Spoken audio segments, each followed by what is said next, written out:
Muy bien, amados, vayamos entonces a Romanos capítulo 8, versos 31 al 37. El día de hoy quiero compartir con ustedes un mensaje, una enseñanza, una predicación, como usted quiera llamarle, una conferencia, que podríamos titularla La doctrina de la victoria, la enseñanza acerca de la victoria en la fe. Es muy necesario entender en una manera bíblica y correcta a qué nos referimos cuando tenemos victoria en Cristo, o que somos más que victoriosos, o que somos más que vencedores. Y mucho más hay que entenderlo cuando estamos viviendo en tiempos, pues, de tribulación, de sufrimiento, de dolor, ¿verdad? O de preocupación. Es necesario entender para el cristiano en qué tenemos victoria, cómo es que tenemos victoria en Cristo, quiénes, sobre qué, para que de esa manera nuestro corazón esté confiado, afirmado en la victoria que Cristo ya tuvo y que ahora nos comparte hacia nosotros.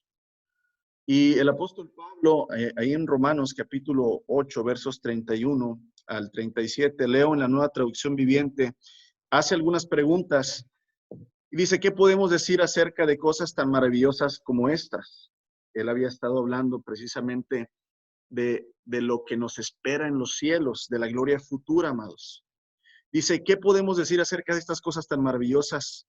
Si Dios está a favor de nosotros, ¿quién podrá ponerse en nuestra contra? Si Dios no se guardó ni a su propio Hijo, sino que lo entregó por todos nosotros, ¿no nos dará también todo lo demás? ¿Quién se atreve a acusarnos a nosotros, a quienes Dios ha elegido para sí? Nadie, porque Dios mismo nos puso en la relación correcta con Él. Entonces, ¿quién nos condenará? Nadie, porque Cristo Jesús murió por nosotros y resucitó por nosotros y está sentado en el lugar de honor a la derecha de Dios e intercede por nosotros. Verso 35. ¿Acaso hay algo que pueda separarnos del amor de Cristo? ¿Será que Él ya no nos ama si tenemos problemas o aflicciones? Si somos perseguidos o pasamos hambre o estamos en la miseria o en el peligro o bajo amenaza de muerte. Como dicen las Escrituras, por tu causa nos matan cada día, nos tratan como ovejas en el matadero. Claro que no, amados. A pesar de todas estas cosas, nuestra victoria es absoluta por medio de Cristo quien nos amó. Amén. Victoria absoluta, contundente, más que vencedores. Pero en Cristo, por medio de Cristo, estando en Cristo. Es la condición de la victoria, estando en Cristo.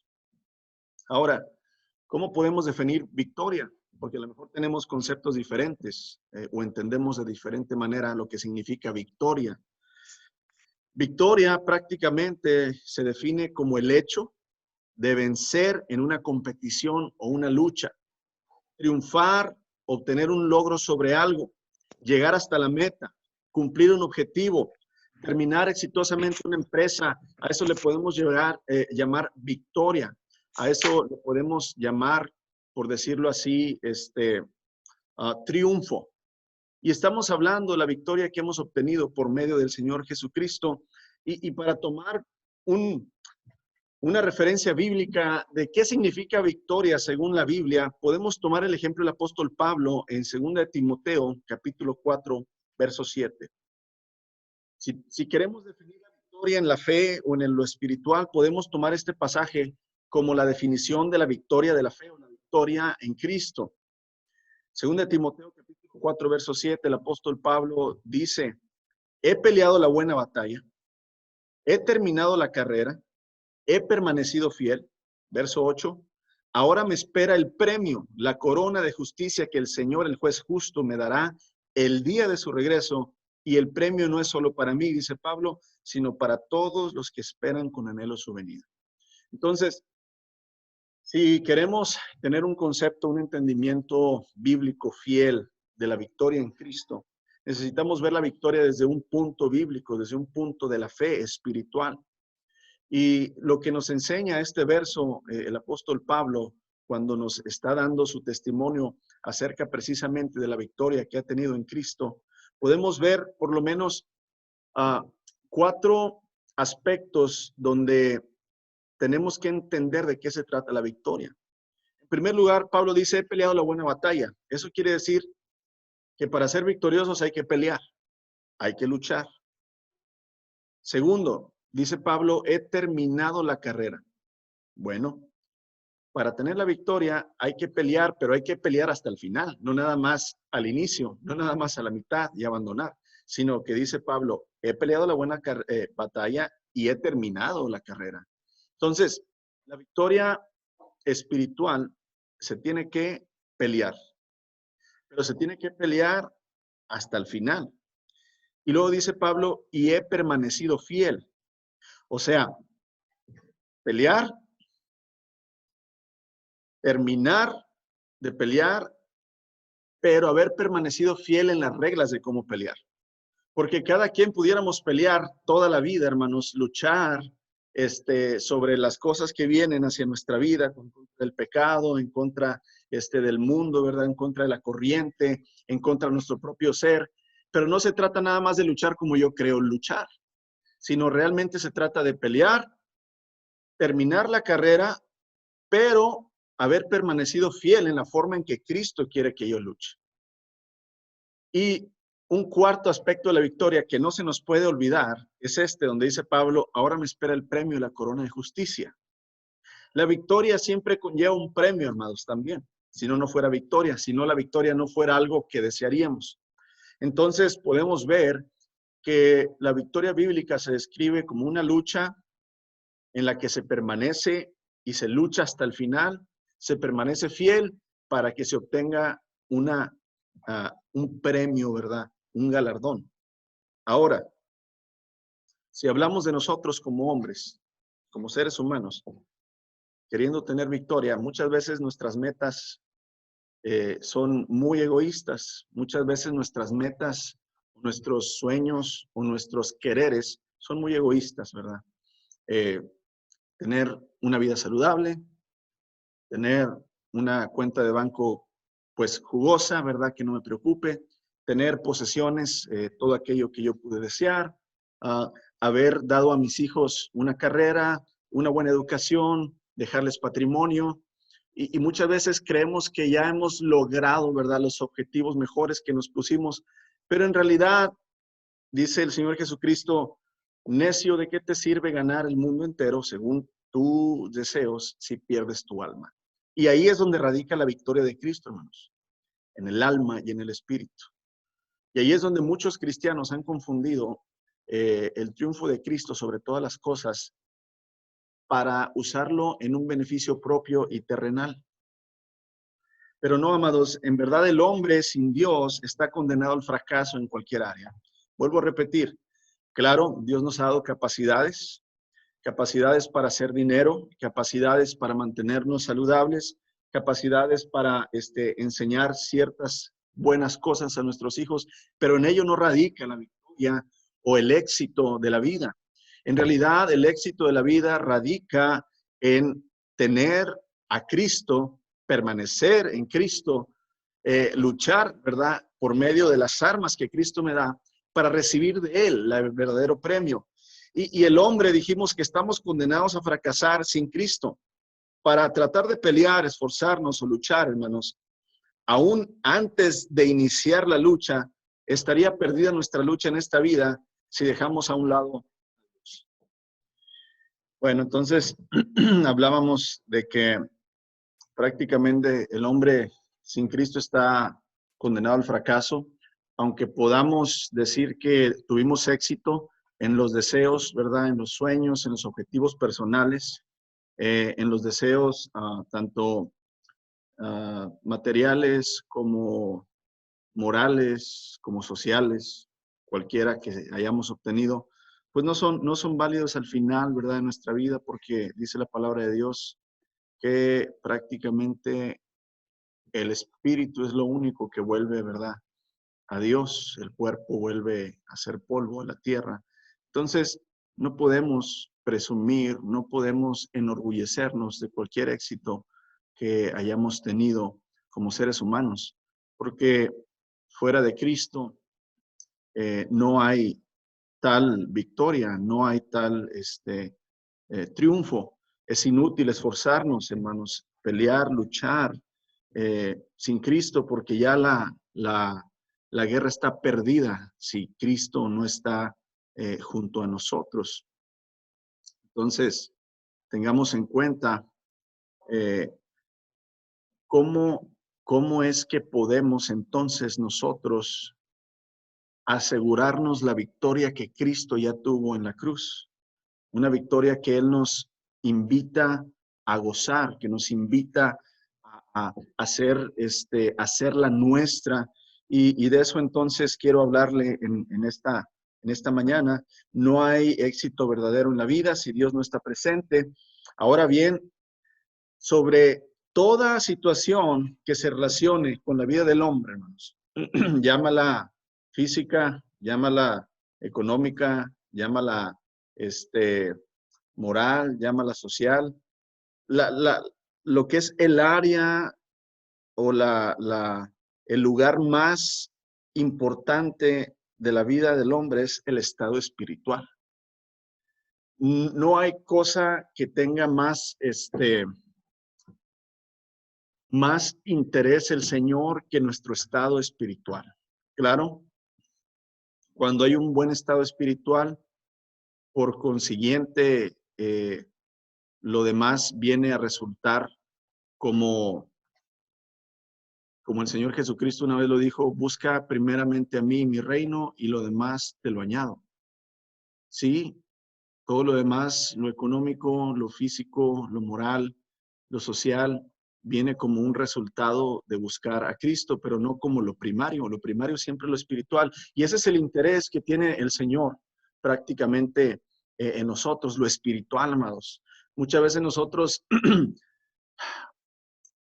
fijamos nuestras oraciones, fijamos nuestros deseos, fijamos nuestro esfuerzo en las cosas buenas de la vida, entre comillas, y dejamos al final lo espiritual, pero aquí vamos a dar en cuenta que en realidad la victoria que Cristo ha tenido es una victoria espiritual, una victoria, ¿verdad?, que es en el área espiritual. Y en cuanto a este aspecto se refiere, podríamos decir que el estado espiritual de una persona abarca tres grandes aspectos, que es donde vamos a enfocarnos hoy. O sea, es decir, si yo quiero hacer la victoria de Cristo, hacerla mía en mi vida, si yo quiero que la victoria de Cristo tenga eficacia sobre mí, tengo que aplicarla a estos tres aspectos de la vida del hombre, que es donde el Señor más nos da la importancia de entender cómo lograr hacerlo. Por favor, si alguien le puede escribir ahí a la hermana Gisela, que intente entrar, y ahorita le permitimos hacerlo. Muy bien, amados. Entonces, la victoria, la absoluta victoria. Estos tres aspectos de la vida es donde tenemos que tener nosotros un profundo cuidado y aplicar las verdades de Dios para que la victoria esté, ¿verdad?, presente en nosotros. Primeramente, nuestra vida en relación a Dios, nuestra vida en relación con el prójimo y nuestra vida en relación con el pecado. Esas tres áreas es donde el Señor siempre se enfoca. Siempre se enfoca.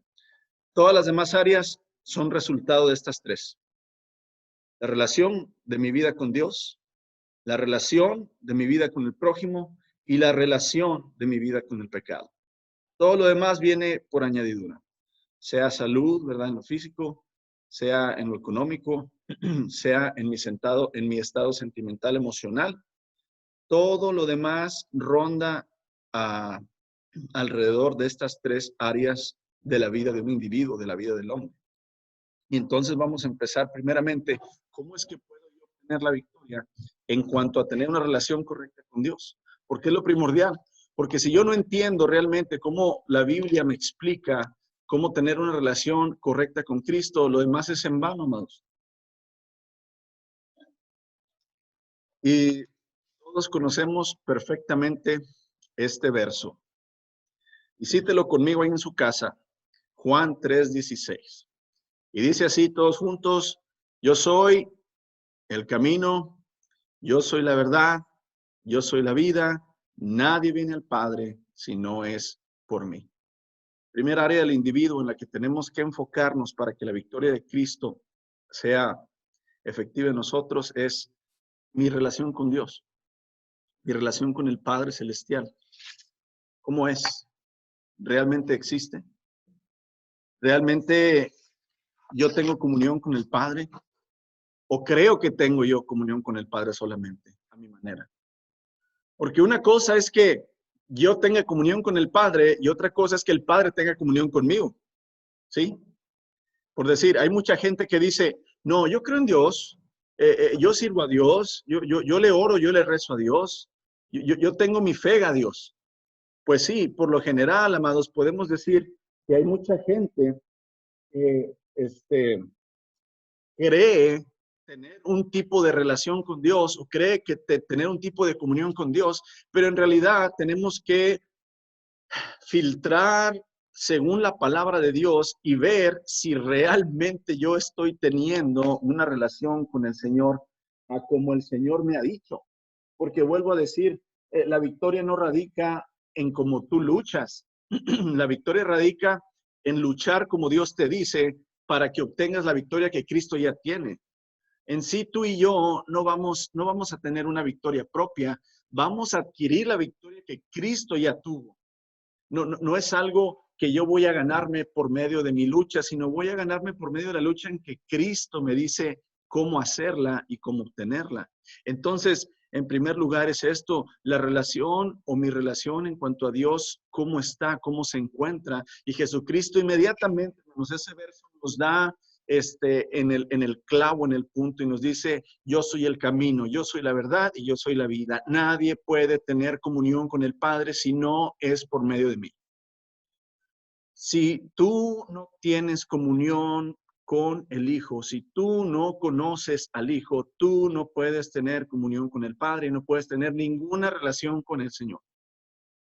Y ahí es donde empezamos a ver que hay un plan, un método, un modo de obtener la victoria que Cristo Jesús ya tuvo en la cruz. La frase de este verso, estamos en Juan 14:6, ¿verdad? Donde dice, perdón, sí, donde Jesús dice, nadie viene al Padre si no es por mí, claramente nos da a entender, amados, de que la relación entre Dios y el hombre no existe. O sea, no hay relación o comunión entre el hombre natural y Dios. No existe, no hay. Pablo dice que somos muertos en el espíritu y el Señor no tiene relación con los muertos. El Señor no tiene ninguna comunión con un muerto. Usted ha intentado hablar con un muerto, el muerto le contesta, el muerto le sonríe, el muerto lo escucha. No, amados, no se puede tener una comunión con una persona muerta. Es lo mismo tener una relación con ídolos. Lo describe, ¿verdad? El profeta Isaías dice, tienen oídos no oyen, tienen ojos no ven, tienen boca no hablan. Pues es la misma manera. Tenemos que entender primeramente que no existe ninguna relación o comunión entre un hombre natural, ¿y a qué me refiero a hombre natural? Que no ha nacido en el espíritu, ¿verdad? Un ser humano natural no puede tener una comunión espiritual con el Padre. Claramente el Señor dice, nadie viene al Padre si no es por mí. El que está en Cristo está vivificado, tiene vida, está resucitado. Entonces, el que no está en Cristo está muerto. Por lo tanto, no existe dicha relación entre Dios y el hombre. El apóstol Pablo en Romanos 3, prácticamente en versos 10 y 11, Romanos 3, versos 10 y 11, nos da a entender este concepto y nos dice, no hay justo ni aún uno. No hay quien entienda y no hay quien busque a Dios. ¿Qué nos está declarando el apóstol Pablo aquí? Que no importa en la situación que nosotros veamos a las personas, por más buenas que veamos a unas personas, por más buenas acciones que las veas hacer, no pueden tener relación con Dios si Cristo no está presente en sus vidas. Mira, desde el Edén, la comunión que el ser humano tenía con el eterno Dios quedó destruida después de haber desobedecido. Desde entonces el hombre siempre ha buscado una forma de reparar esa relación. Si te fijas, ¿verdad? Desde que Adán y Eva perdieron esa comunión con Dios, desde que se derrotó o desde que ellos perdieron, hermanos, esa comunión con el Señor, el hombre ha tratado de obtener una victoria para otra vez, ¿verdad? Tener esa comunión con Dios, pero desgraciadamente, fíjate que desde aquel tiempo en que Adán y Eva perdieron la comunión con Dios, hemos fracasado en intentar reparar la relación con Dios.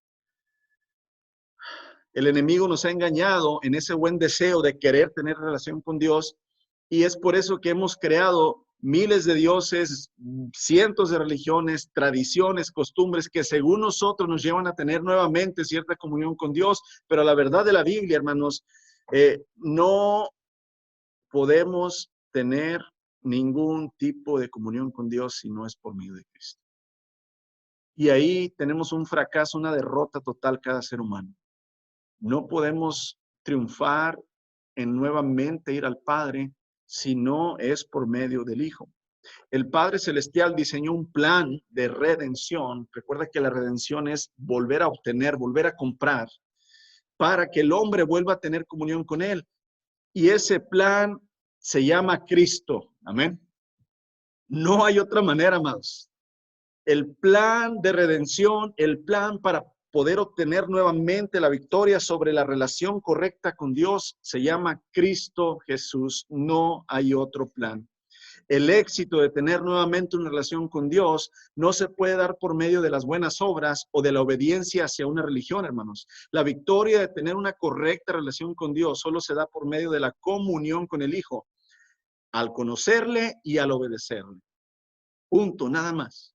Y ahí es donde tenemos que empezar a entender este concepto de la victoria, porque hay una frase que utilizamos, bueno, yo en lo personal nunca la he utilizado, pero yo he escuchado a muchos cristianos cuando les preguntas, Dios te bendiga, hermano, ¿cómo estás?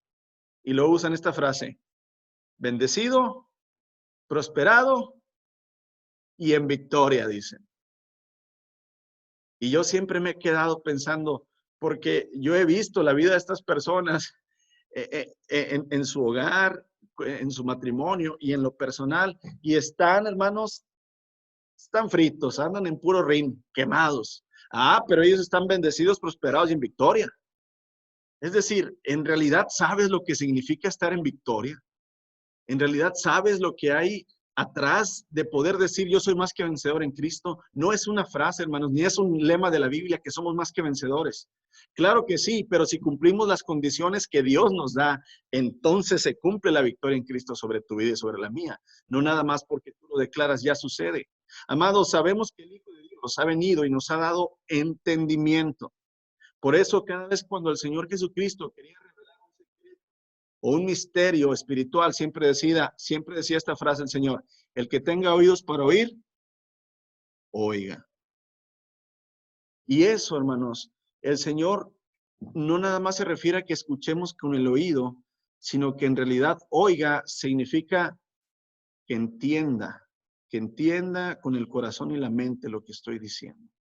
Y ahí es donde tú y yo tenemos que entender que la victoria, o para empezar a vivir la victoria de Cristo, yo necesito tener una correcta relación con el Padre. Porque si no la tengo, amados, en vano es todo lo demás que yo haga en la vida espiritual.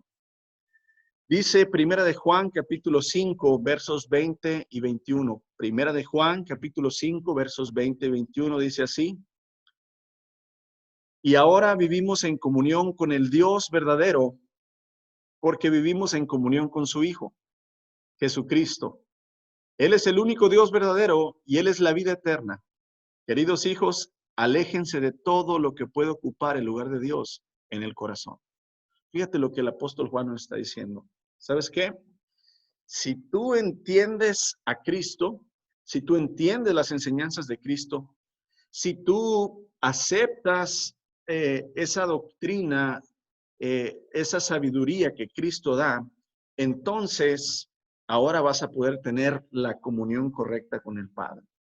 Ahora vas a poder vivir realmente en relación correcta con el Padre, pero solo por medio del Hijo. Es lo que está diciendo Juan. Él es el único Dios verdadero y Él es la vida eterna. Y luego nos da la advertencia, hey, hijos, verso 8, primera de Juan capítulo 5, verso 20 y 21. Hijos, queridos hijos, aléjense de todo lo que pueda ocupar el lugar de Dios en el corazón. ¿Por qué, amados? Porque otra vez, recuerden, los judíos cambiaron al Creador por la ley. Dejaron al Creador a un lado y amaron y siguieron más la ley. Y aunque la ley vino de Dios, la ley lo que quería era siempre apuntar hacia Dios. Mas, sin embargo, la ley se hizo objeto de idolatría y de adoración. Igualmente nosotros, amados. Muchas veces, hay veces que los líderes se convierten en ídolos para la iglesia. Hay veces que la misma iglesia y las actividades se convierten en ídolo en lugar de Dios. Hay ocasiones en que a veces la familia toma el lugar de Dios en nuestro corazón. Hay veces que el trabajo toma el lugar de Dios en nuestro corazón. Entonces, para poder entender y obtener la victoria de Cristo, debo primeramente entender mi relación con Dios debe ser una relación correcta por medio del Hijo. Y de esa manera, entonces, yo empezar a vivir esa victoria que Cristo ya tuvo. Ahora, la segunda área donde decimos que tenemos que tener victoria y dijimos que son tres áreas en las que la Biblia siempre está insistiendo. La primera ya la vimos, la relación correcta con Dios, solamente por medio de conocer al Hijo. Segunda, la relación de mi vida con el prójimo. Amados, recordemos que el mandamiento más grande que nos dio el Señor Jesús fue Marcos 12, 30 y 31. Ama al Señor tu Dios con todo tu corazón, con toda tu alma, con toda tu mente, con todas tus fuerzas. Y el segundo mandamiento es igualmente importante. Ama a tu prójimo como a ti mismo. Ningún otro mandamiento es más importante que estos. Entonces, la victoria de Cristo radica, primeramente, amar al Padre. Segundo, amar al prójimo. Lo vemos en la cruz. En la cruz, el Hijo, ¿verdad? En la cruz, el Hijo se está entregando voluntariamente para servir al Padre por amor a sus prójimos. Él está cumpliendo ese mandamiento, el Señor Jesús. Otra vez, en la cruz, el Señor Jesús está amando al Padre, entregándose a sí mismo y dando la vida por sus prójimos. Entonces vemos que la victoria del Señor Jesucristo consiste en haber obedecido al Padre y servido al Padre, pero al mismo tiempo en haber amado a sus prójimos. Y aquí, esta es un área, hermanos, que cojeamos tanto los hijos de Dios aquí en la tierra, porque sí nos es muy fácil amar a Dios, porque Dios es bueno y porque Dios es misericordioso y porque Dios nos bendice y porque Dios nos prospera y porque Dios nos cuida, pero qué difícil es amar a mi hermano que no piensa igual que yo, a mi hermano que tiene un carácter, ¿verdad? Y que no es fácil amarlo. Aquel hermano y hermana que constantemente me ha herido, ha hablado de mí, de mi familia, de mis hijos. Aquel hermano que siempre está metiéndose en problemas. Nos es difícil amar al enemigo, hermanos, por decirlo así, entre comillas, que nosotros los hacemos enemigos. Pero la palabra de Dios dice que no tenemos enemigo más que, ¿verdad?, cosas espirituales. Y ahí es donde debemos de recordar este mandamiento y el sentir de Cristo. Servir y amar al Padre, servir y amar, ¿verdad?, al prójimo. Debemos entender que el amar al prójimo no es natural, no se nos da por naturaleza, hermanos. Sí se nos da amar a los que nosotros queremos y son nuestros, pero no a cualquiera, no a todos. Somos egoístas y siempre vemos primeramente por nuestro beneficio antes de los demás. Y esto también ocurre dentro de nuestra pareja o familia. Y mira, bien fácilmente, ahí te va. En muchas ocasiones imponemos nuestros deseos o decisiones sobre los demás. ¿A dónde vamos a comer? Y de volada, ¿verdad? Uno dice, vamos al Golden Corral, ¿verdad? Porque quiero ir ahí. Oye, espérate, no seas egoísta, ama a tus prójimos. Devuelves la pregunta, ¿a dónde quieren ir ustedes? Pues allá, está bien, vamos, ¿sí? Fíjate, digo, hay que vernos, amados. En realidad, muchas veces decimos, no, yo no soy egoísta, pero fíjate cómo hay cosas tan pequeñas que en muchas ocasiones demuestran nuestro egoísmo en realidad. Cuando yo, ¿verdad?, quiero imponer mis decisiones, a veces pequeñas y que no tienen necesidad, ¿verdad?, de pensarse o de que me van a tener una consecuencia. Hay veces que cosas pequeñas yo no dejo ni siquiera, ¿verdad?, a los demás decidir, sino que eh, impongo, ¿verdad?, mi deseo, mi decisión sobre otros. Hay un dicho muy cierto que dice, primero mis dientes que mis parientes. Y en realidad, hermanos, es la condición del hombre. Siempre primero yo, después yo y al último yo, ¿verdad? El hermano yo, la hermana yo, o yoya, no sé cómo se podría decir. Pero es difícil tener la victoria en el amor al prójimo, porque no es natural, hermanos, que nosotros dejemos al lado nuestros deseos y nos pongamos en segundo lugar. Los divorcios, los niños huérfanos, los asesinatos, los estatus sociales, ¿verdad?, de ricos, de personas acomodadas y pobreza extrema, todo eso es prueba de la falta de amor natural entre los seres humanos hacia el prójimo. Podemos hablar mucho de este tema, pero no es el tema del amor al prójimo, sino cómo puedo obtener la victoria en esa área. Y mira, existen muchas instrucciones en la palabra que son claras por partes de Cristo de cómo debe ser el amor hacia el prójimo. Y vamos a ver rápidamente algunas de ellas para que nos ayuden a entender realmente cómo me dice la palabra que yo puedo lograr obtener la victoria sobre ese mandamiento de amar a Dios, pero también amar al prójimo como a mí mismo. Vamos rápidamente, les voy a mencionar algunas escrituras. Usted anótelas y en su casa, ¿verdad?, las puede estudiar con más detenimiento. Juan 13:34. Ámense los unos a los otros de la manera que yo los he amado. Híjole, en primer lugar, lo que nos dice Cristo, hermanos. Ámense como yo los he amado. Ay, Señor. Bueno. Número 2. Lucas 22:25-26. No se enseñoreen de los demás. Eso es lo que acabamos de hablar. No quieras imponer todo hacia los demás, hacia tu esposa, hacia tus hijos, hacia tus hermanos en Cristo, hacia tus compañeros de trabajo, hacia tus compañeros de escuela. No te enseñorees de los demás. Número 3, Juan 21:15-17. Aquí el Señor habla, ¿verdad?, a los líderes, les dice, cuiden de las ovejas. Es decir, no nada más se cuiden ustedes, cuiden, ¿verdad?, las ovejas, preocúpense por ellos. Juan 6:43. No murmuren entre ustedes. ¿Amas a tu hermano? Sí, no, yo amo a mi hermano. Ah, pero te pasas murmurando, ¿verdad?, de todos. dice el Señor, hey, no murmures de tu hermano. Instrucción número 5, amados. Lucas 6:37. No juzguen y no se les juzgará. No condenen y no se les condenará. Esto es cuando no hay razón de juzgar, ¿sí? Porque luego también muchos dicen, no, entre los cristianos no podemos juzgarnos, hermanos. No, sí. Entre los cristianos podemos juzgarnos cuando hay razón y cuando hay pecado. Evidente, dice la palabra de Dios que denunciemos, ¿verdad?, el pecado. Pero cuando son cosas nada más que yo pienso o que a mí no me gustan, yo no puedo juzgar y condenar, hermanos, nada más porque yo lo siento. Número 6, instrucción.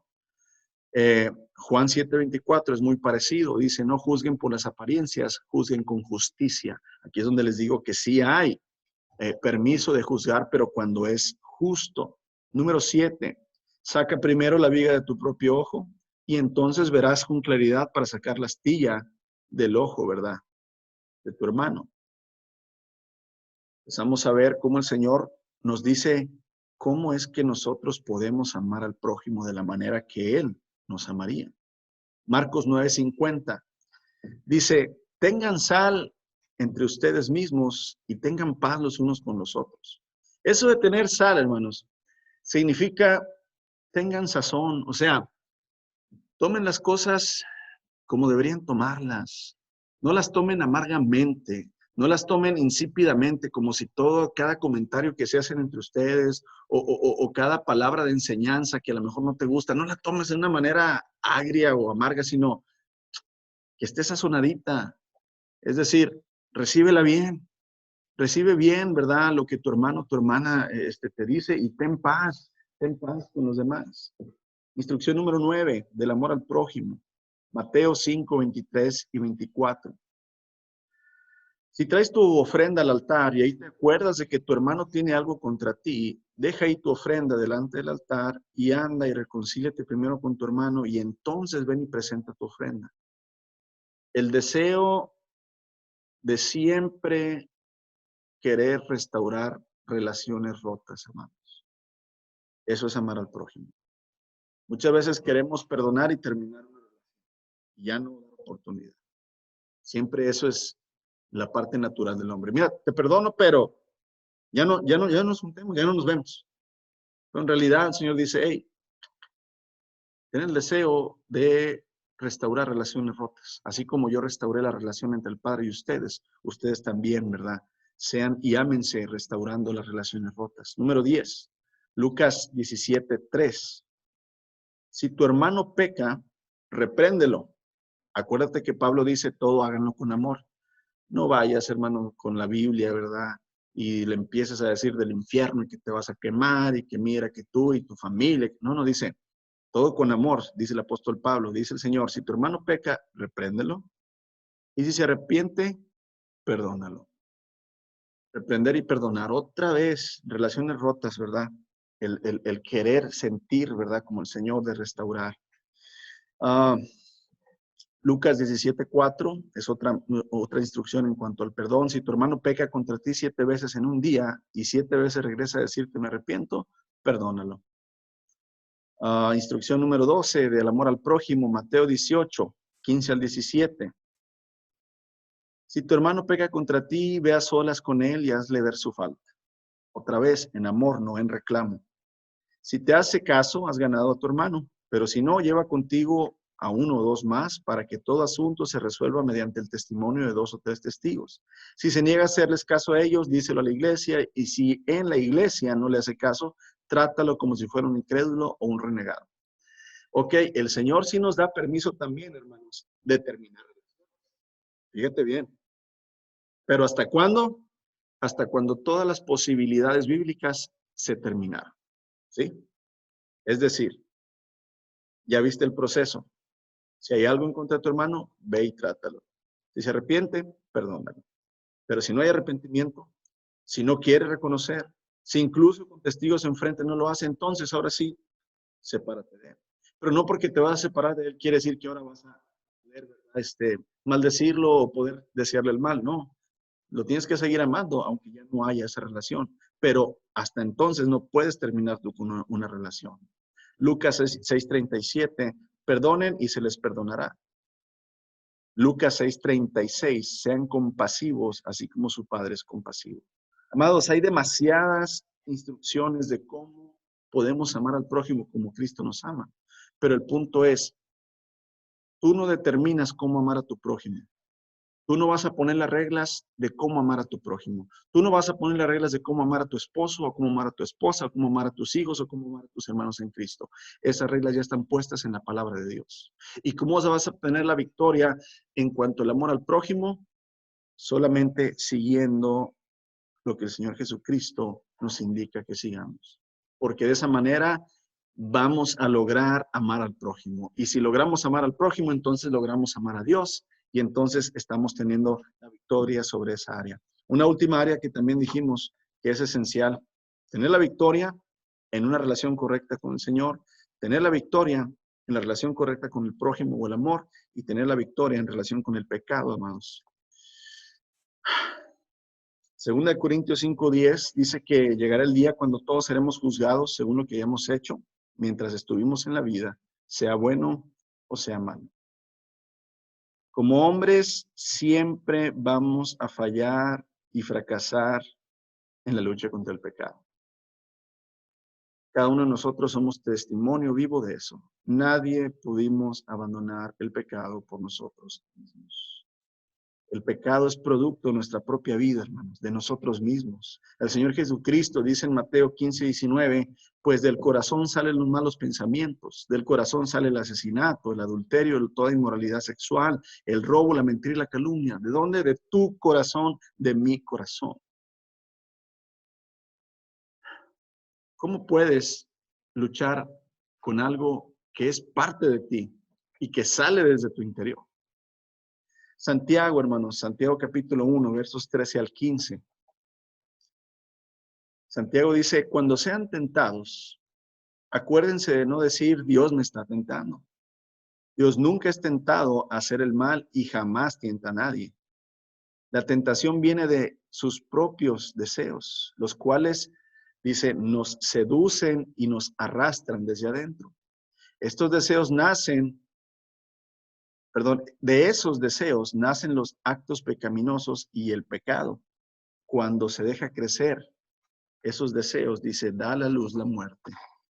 Entonces, ¿cómo podemos, amados, luchar contra nosotros mismos? ¿Cómo podemos vencernos a nosotros mismos? Pues es imposible. Es humanamente imposible. Pelear contra tu propio yo no se puede. El Señor Jesucristo dijo, si una casa o si un reino está dividido, no puede tener la victoria. Se va a derrotar a sí mismo. Cuando estamos enfermos corporalmente, hermanos, muchas veces necesitamos de una medicina, de agentes externos, de antibióticos, por decirlo así, o de refuerzos, o de alguna vacuna para combatir algún virus o una enfermedad que está en nuestro cuerpo y que nuestro cuerpo no puede combatir por sí sola. Y de la misma manera es el pecado en el hombre, hermanos, ya que el pecado es parte del ser humano.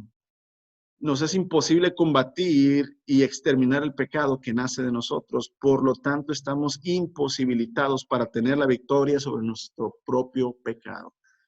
Es totalmente mentira y es totalmente una pérdida de tiempo tratar de nuestras propias fuerzas vencer algún tipo de mal en nosotros. La única forma en que se puede enfrentar el pecado es con la esperanza de que si Cristo salió victorioso y venció el pecado y la muerte, entonces prácticamente si yo creo, si yo confieso, si yo me humillo ante ese Dios victorioso que ganó la lucha contra el pecado, entonces todo es posible para el que cree, según Marcos 9:23.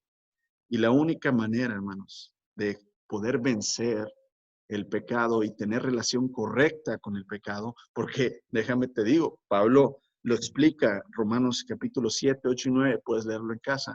Pablo dice que aunque seamos hijos de Dios y aunque hayamos sido perdonados, seguimos teniendo relación con el pecado. ¿Por qué? Porque el pecado está en nosotros. Pero ¿cuál es la relación con el pecado? Que aunque vive en mí, ya no me dejo dominar.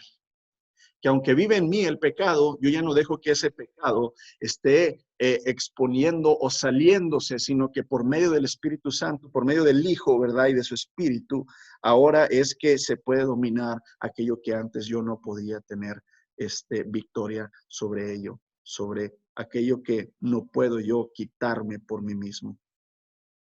Simplemente, hermanos, la fuerza de voluntad no puede, solamente el poder de Dios, solamente la victoria de Cristo es la que puede darnos esa relación correcta con el pecado. Voy a terminar con un verso más porque ya nomás nos queda un poquito más de un minuto. En pocas palabras, hermanos, una vida victoriosa no depende de las capacidades humanas, no depende de conocer solamente a Dios, sino realmente de humillarnos, de amarle, de entenderle y de querer que su victoria en el Espíritu, su victoria, ¿verdad?, sobre aquello que yo no puedo, tener buena relación con el Padre, tener buena relación con el prójimo, tener buena relación con el pecado. Yo no puedo aceptar la victoria de Cristo y hacerla mía. hacerla plena y completamente mía. Dice el apóstol Pablo en 2 Timoteo 1:12, yo sé en quién he creído y estoy seguro que es poderoso para guardar mi depósito en aquel día y darme, ¿verdad?, lo que prometió. Amados, la promesa es la victoria sobre todas las cosas, y en esa victoria ya la tenemos en Cristo. Solamente hay que recibirla en la manera que nos lo pide. Dios los bendiga, amados. Seguimos en contacto, seguimos en oración y seguimos en comunión. Que tengan un excelente día.